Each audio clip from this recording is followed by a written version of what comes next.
জিয়াউর রহমানের দলের আজকে ৪৭তম প্রতিষ্ঠা বার্ষিকী। এই দিন আমাদেরকে শপথ করতে হবে বন্ধুরা। সেই শপথ হলো কি জানেন? আজকে আমাদের দেশে শকুনের চোখ পড়েছে বাংলাদেশটাকে তছনছ করার জন্য। শেখ হাসিনা যেভাবে ১৭ বছর এই দেশটাকে লুণ্ঠন করে প্রায় ১৩,৫০০ লক্ষ কোটি টাকা বিদেশে পাচার করেছে, আবার তাদের নজর পড়েছে যাতে করে বাংলাদেশে আগামীতে কোনো সুষ্ঠু নির্বাচন না হয়, এই দেশে যাতে তারা লুটপাট করে আবার খেতে পারে। ষড়যন্ত্র শুরু হয়েছে।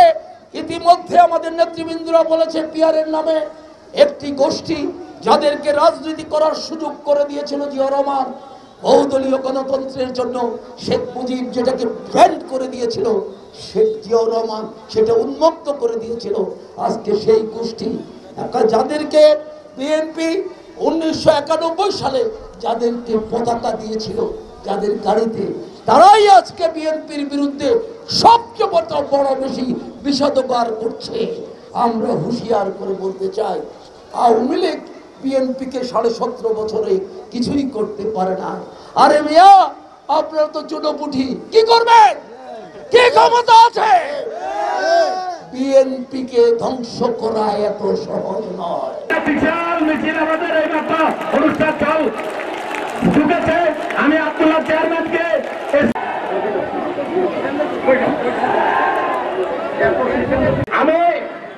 আমি আমাদের বক্তব্য পর্ব এখনই শুরু হবে। সম্মানিত সভাপতি সুবর্ণচর উপজেলার মাটি ও জেলা বিএনপির একমাত্র যুগ্ম আহ্বায়ক অ্যাডভোকেট এবিএম জাকারিয়া, আন্দোলনে সফল ছাত্র নেতা নোয়াখালী জেলা বিএনপির সানাউল্লাহ বেদু মেম্বার এবং মৈত্রীমান হিমেল সহ আমাদের অন্যান্য নেতৃবৃন্দর পূর্বপাশে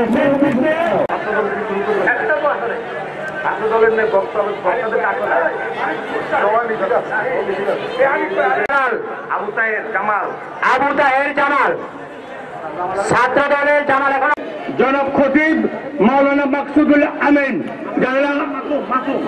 মাওলানা মাকসুদুল আলম, রাকিব বৃষ্টিতে কাছে আসবেন, বেলাল নাইম করতেছেন।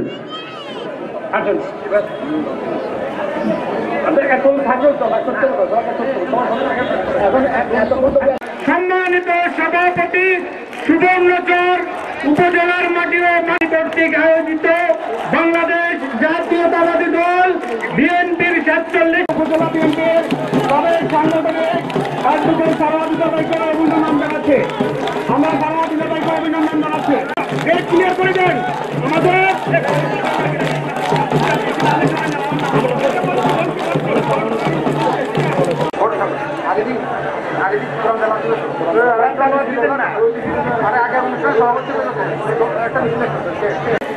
সবাই পেস্টন গুলো নামায় ফেলবে। আমার পরে সরবরা ইউনিয়নের মানিকুম ভাইকে আমরা ধন্যবাদ জানাই। সরবরা ইউনিয়ন বিএনপির সাবেক সাধারণ সম্পাদক মহিম ভাইকে, সরবরা ইউনিয়ন সিনিয়র সভাপতি ভাই, আমাদের সাধারণ সম্পাদক ইউনিয়ন সাবেক মহিম ভাই, আমাদের শ্রমিক দলের সাবেক উপজেলা সভাপতি সরবর আমাদের অনুষ্ঠান এসে পৌঁছেছে। মহিম সোয়ান মিছিল নিয়ে পূর্ব পথে আমাদের সুবর্ণচর উপজেলা ছাত্র দলের মহিম